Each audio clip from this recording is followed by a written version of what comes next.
Eh bien salut tout le monde, c'est Necro, bienvenue aujourd'hui pour une toute nouvelle vidéo, j'espère que vous allez bien. Aujourd'hui on va voir ensemble les 10 emplacements qu'il y a sur la map des fantômes pour débloquer le fameux camouflage, le petit motif qu'il y a sur le véhicule pour qu'il soit en Ghostbuster. Donc on va voir ça ensemble, c'est parti. Déjà premièrement ce que vous allez faire en arrivant sur GTA 5 Online, que ce soit en session privée, publique, bref on s'en fiche, vous allez recevoir un mail en expliquant comme quoi en gros il y a des fantômes, des esprits qui sont apparus dans le nord de la map de GTA Online et il faudra tout simplement les prendre en photo. Donc en gros c'est un mail qui vous explique en gros ce qu'il faut faire, mais justement en gros c'est l'intitulé du coup de Ghostbuster, en gros c'est Ghostbuster du coup sur GTA Online bien sûr, ils n'ont pas eu les références et les droits d'auteur pour mettre le vrai nom. Vous allez au même endroit que moi sur la map que je vous montrer après avoir pris le fantôme en photo, mais justement ce sera le premier emplacement entre 20h et 21h. Justement les fantômes spawn entre 20h et 6h du matin avec une heure précise à chaque fois, et justement il faudra prendre 9 fantômes en photo justement pour débloquer le 10e qui se spawnera de minuit à 1h du matin à un endroit précis. Et il faudra forcément attendre le lendemain. Voilà, j'ai pris le premier fantôme en photo. Je vous laisse avec la vidéo. On se retrouve à la fin de la vidéo pour prendre en photo le 10e. C'est parti,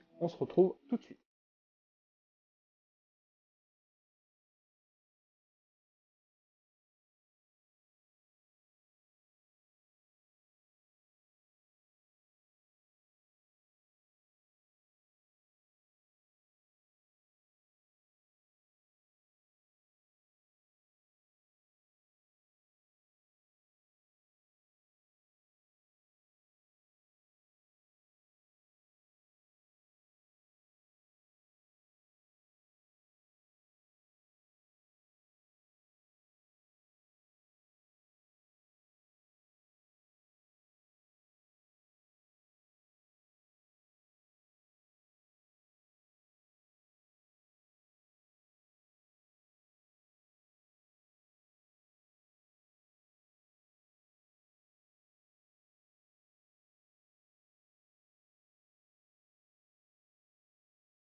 Donc voilà, on se retrouve pour le dernier fantôme qui se trouve exactement comme moi sur la map, donc c'est à peu près du coup à côté de la maison de Trevor. Il se spawnera ici que entre minuit et 1h du matin, c'est très important. Donc ce que vous allez faire, même chose, vous allez prendre votre téléphone et justement en fait vous allez prendre en photo le fantôme. On dirait un petit peu le fantôme de Nico Bellic, on dirait un petit peu quand vous regardez bien sa tête. C'est un petit peu bizarre mais justement vous allez bien voir un petit peu par la suite. Et justement en fait ce fantôme là se débloque quand vous avez fait les 9 premiers que je vous ai indiqués du coup dans l'ordre juste avant dans la vidéo. Donc voilà, avec les heures précises, etc. Mais pour débloquer ce fantôme-là, il faudra attendre le lendemain pour le prendre en photo. Donc voilà, les 10 esprits ont été photographiés et du coup, on va débloquer 250 000 $, ou 200 000 au début avec le bonus de 50 000 du coup pour le dernier et forcément le motif sur l'Albanie. Donc c'est plutôt pas mal. Donc ce fameux motif se retrouve dans OLS Custom, donc dans motif, et vous pourrez le débloquer le même que moi sur la vidéo. Donc voilà, franchement, c'est pas compliqué, c'est facile, très rapide. Si vous n'avez pas forcément compris, n'hésitez pas à me checker dans les commentaires, je vous répondrai, il n'y a aucun problème. En plus, ce qui est bien avec ce véhicule, c'est que du coup le klaxon de base du véhicule, on dirait une sirène en fait du goût de Ghostbuster, donc c'est ni plus ni moins le véhicule de Ghostbuster, donc ça fait plaisir, donc voilà. En tout cas, j'espère que cette vidéo vous aura plu et vous aura aidé. N'hésitez pas du coup à liker, de partager, de vous abonner à la chaîne YouTube, d'activer les notifications. Donc voilà, moi sur ce les gars, c'était Necro, ciao tout le monde, on se retrouve pour une nouvelle vidéo prochainement. C'était Necro, ciao, à la prochaine.